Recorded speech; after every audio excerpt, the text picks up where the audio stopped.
sekali pada waktu itu. Sehingga kita mencoba untuk membuat green tea gitu kan, tapi dari bahan yang lokal dan secara nutrisi itu nggak kalah sama sekali.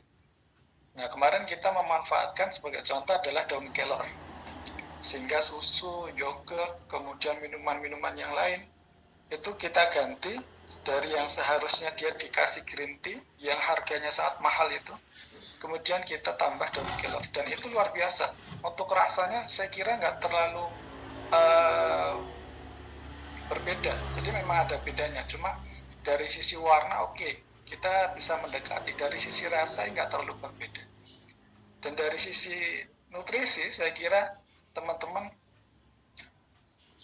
bisa sendiri searching tentang manfaat daun kelor apa, kandungannya apa, segala macam. Itu nggak kalah sekali sama green tea. Nah, sehingga sebetulnya potensi-potensi lokal di tempat-tempat kita itu perlu kita kembangkan.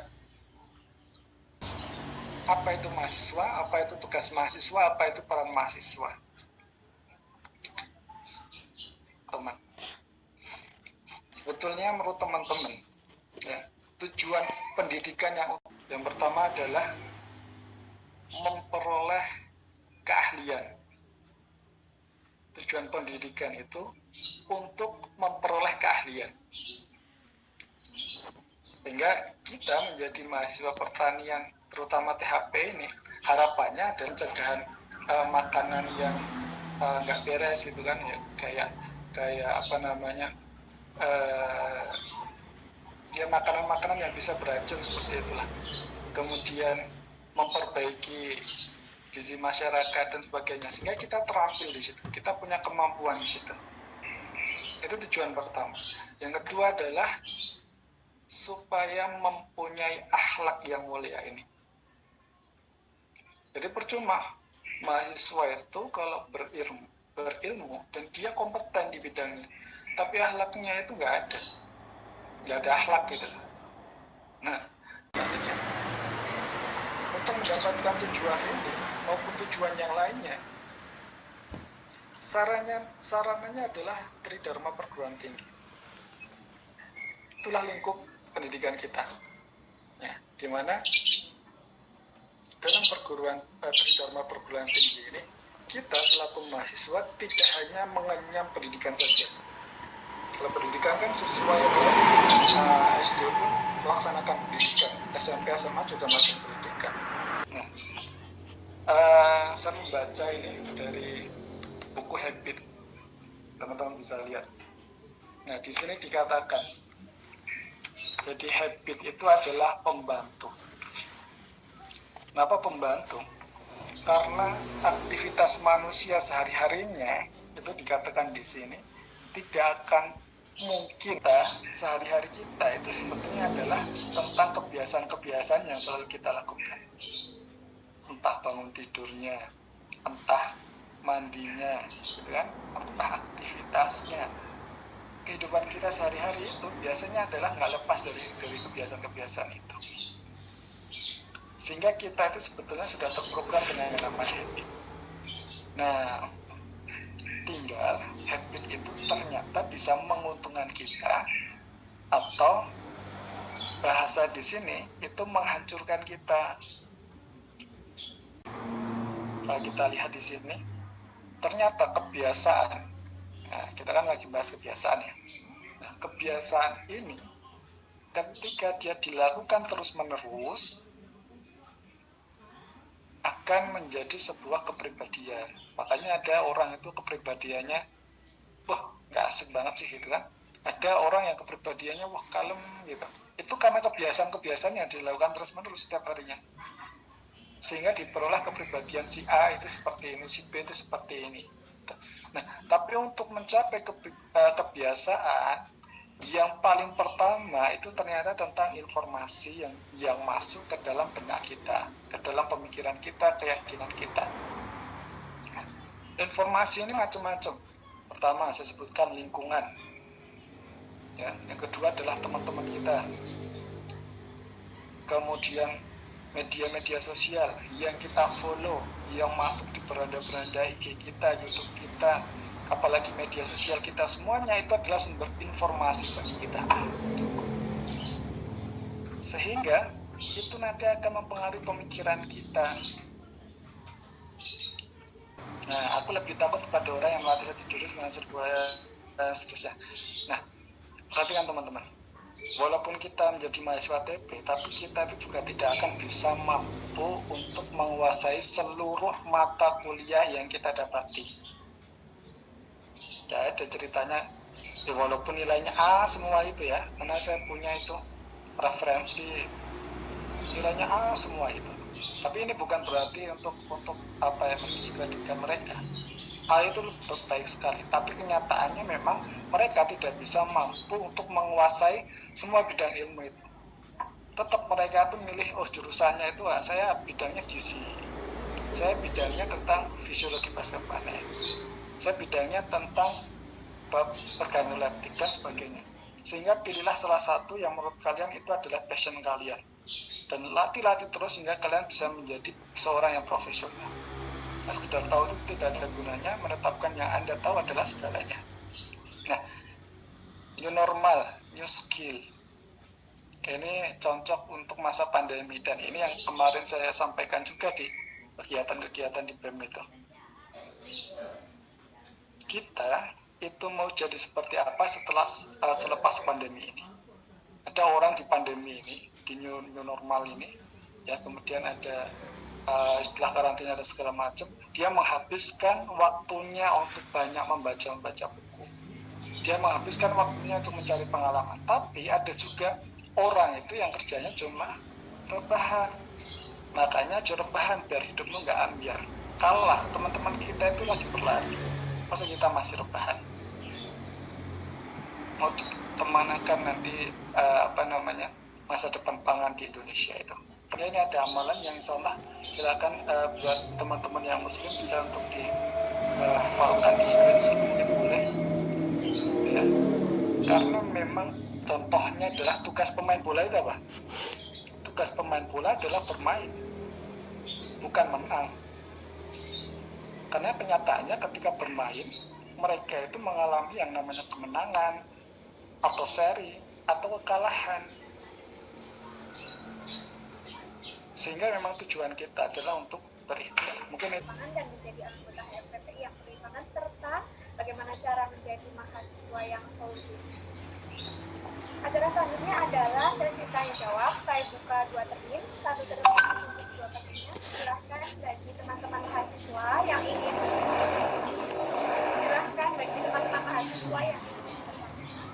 bertanya melalui kolom chat atau bertanya secara langsung kepada Mas Raka Adi.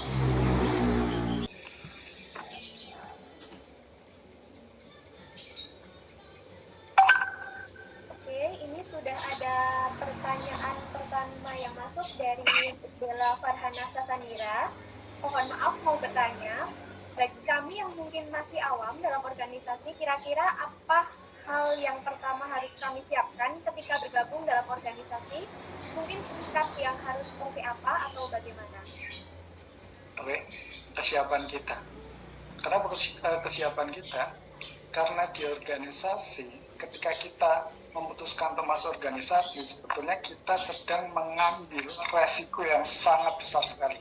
Itu menurut saya ya.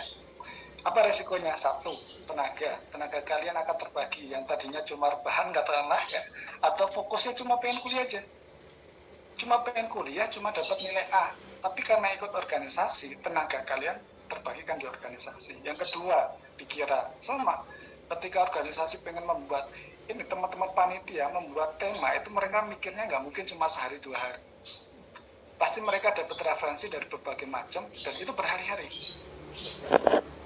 sehingga pemikiran kita juga terkuras. Tenaga, pikiran, waktu. Saya masih ingat sekali ini. Saya sekaligus menyapa teman saya, Assalamualaikum Mas Habibi, Assalamualaikum. Nah, saya ingat itu. Kami mengadakan seminar yang pertama Himatepa itu ketika hari ujian. UTS kalau nggak salah, atau UAS ya, saya lupa itu. Nah, itu resiko itu, termasuk waktu. Bayangkan, yang seharusnya besoknya itu untuk ujian, harusnya untuk belajar, tapi kita gunakan waktu, tenaga pikiran kita untuk ngurusi organisasi. Loh, tujuan kita kan di sini kuliah. Jadi itu resiko yang sangat besar teman-teman ketika kalian mau ikut organisasi. Belum lagi materi, nanti ada iuran wajib. Kita mengorbankan materi kita entah sebulan 10.000, sebulan 20.000 atau 5.000 dan sebagainya. Itu resiko lagi. Dan yang terakhir, resiko nama baik kalian sendiri. Jadi kalau saya ditanya, Mas, aku pengen ikut organisasimu, katakanlah gitu kan. Nah, jawaban saya singkat, siap kamu menerima resiko nama baikmu itu yang dipertaruhkan.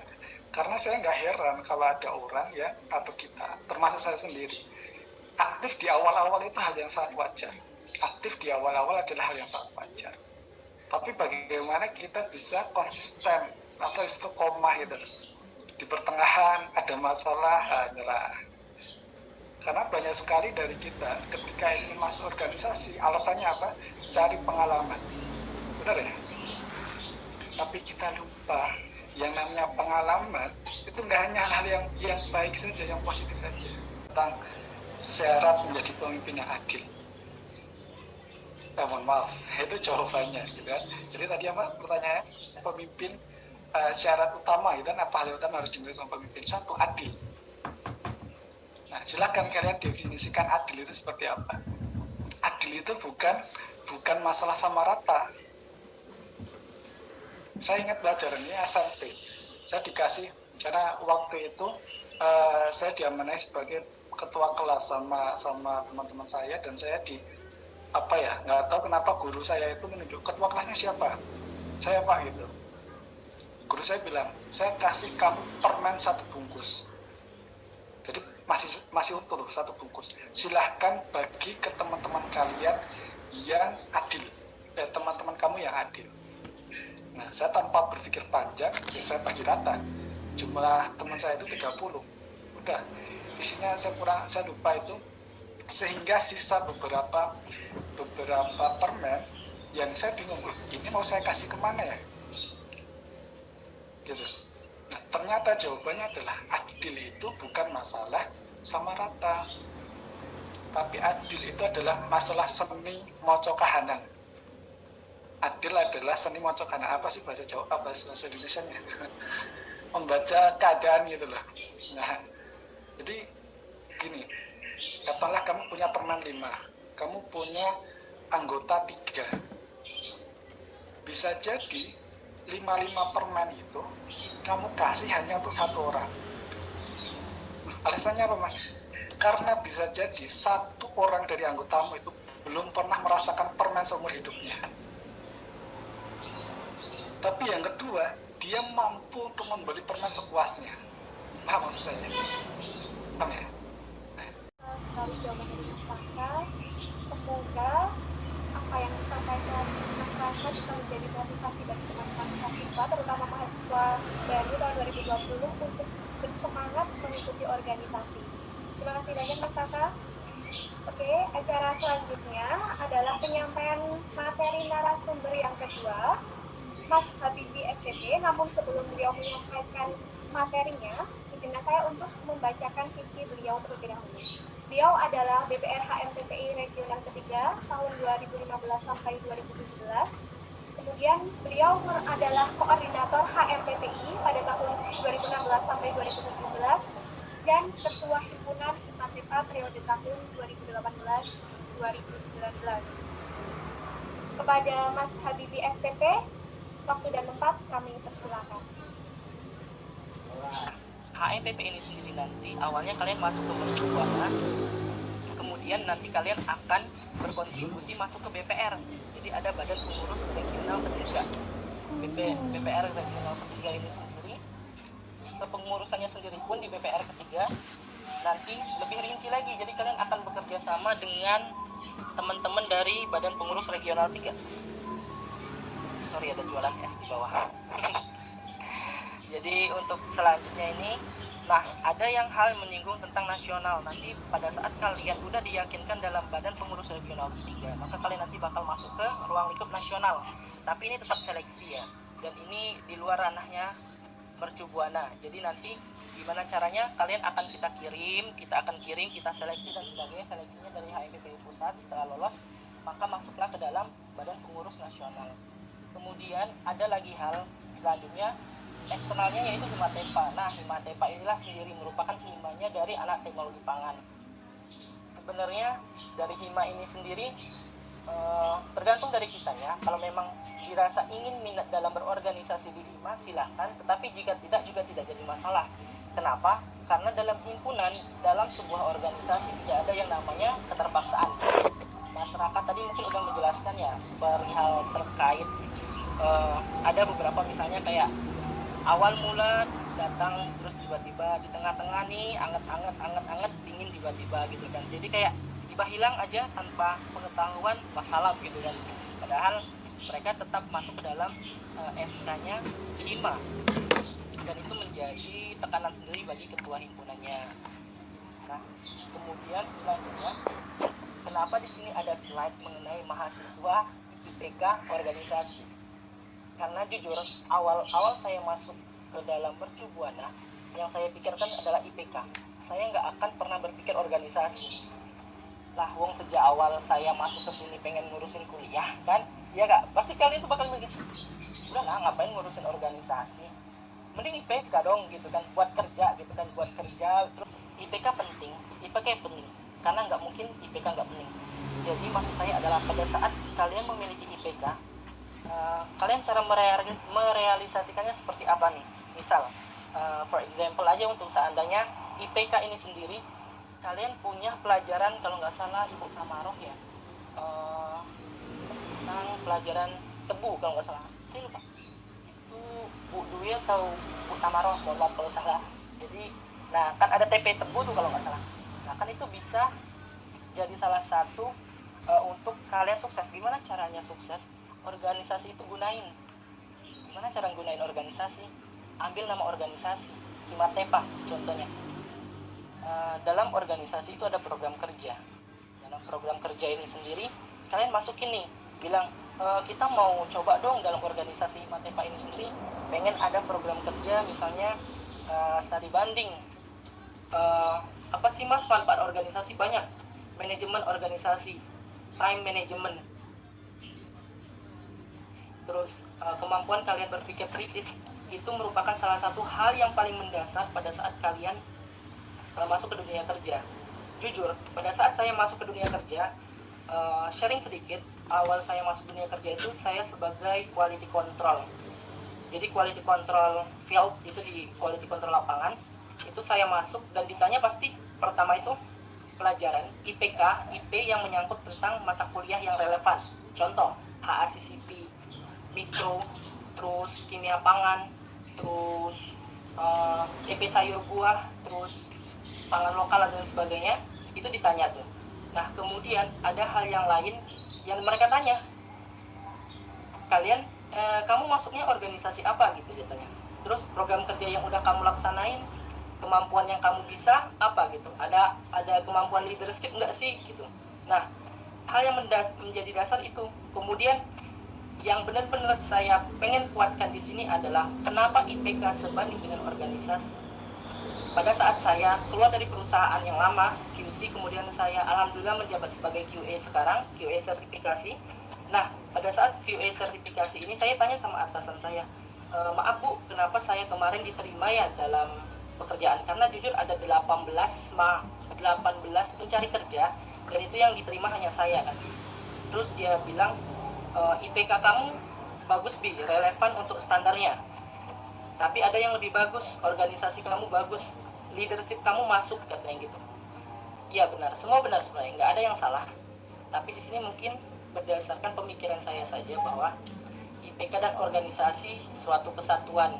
Jadi cobalah untuk memperbaiki hal-hal yang berhubungan tentang pemikiran kita sendiri. Karena yang mempersulit sebenarnya pemikiran kita sendiri. Jangan pernah ngejudge orang, misalnya nih, lu mah pengennya organisasi doang bukan IPK misalnya gitu kan, atau lu terlalu rajin nih IPK terus nggak pernah organisasi, nggak mau jadi panitia. Jangan. Jadi intinya lakukan pendekatan terhadap orang-orang yang emang hanya punya pikiran satu doang, ibaratnya ya udah IPK doang, organisasi doang, ya udah. Karena dalam semua organisasi nggak ada yang namanya permasalahan. Gimana sih jadi pemimpin yang adil gitu? Kalau saya sendiri, saya hanya menyamaratakan, itu aja. Dalam artian menyamaratakan, saya tidak pernah menganggap mereka sebagai bawahan. Saya tidak pernah menganggap si Mas Raka itu sebagai wakil saya, tidak. Karena saya merasa Mas Raka itu adalah jajaran saya. Dia sejajar dengan saya, hanya membedakan atas nama saja. Maksudnya atas nama pada saat tanda tangan materai, tanda tangan uang yang keluar, itu baru ada namanya kepala himpunan mengetahui gitu aja kan. Nah, tapi pada saat saya sharing, terus kayak pada saat mendatangkan di seminar-seminar dan sebagainya, kita sama. Dan saya pun pada saat masyarakat menjabat jadi gubernur pun, dia sangat maksudnya sangat dengan saya dalam artian dia nggak pernah memandang bulu misalnya, ini ketua himpunan saya yang dulu, enggak. Nah, jadi yang saya harapkan adalah kalian lakukanlah, cobalah menjadi organisasi, nggak usah hal besar dulu, kecil aja dulu, ikut menjadi kepanitiaan, itu aja. Karena tuh akan susah banget nyari panitia, jujur. Yang kita keluarkan uang orang tua untuk kuliah, itu aja hal simpel. Jadi semua punya hal tanggung jawab, baik dalam tanggung jawab terhadap orang tua pada saat kita bekerja, maupun tanggung jawab kita pada saat organisasi. Organisasi ini yaitu orang-orang di belakang kita, orang-orang yang support kita, dan orang-orang yang memilih kita. Misalnya nih, kalau seandainya pada saat kita di pemilihan sebagai ketua kahim kan, tiba-tiba, wah Habibie kamu kepilih nih, berarti kan bayangkan kalau ada 100 yang memilih kamu, berarti ada 100 orang yang percaya terhadap kamu, iya nggak?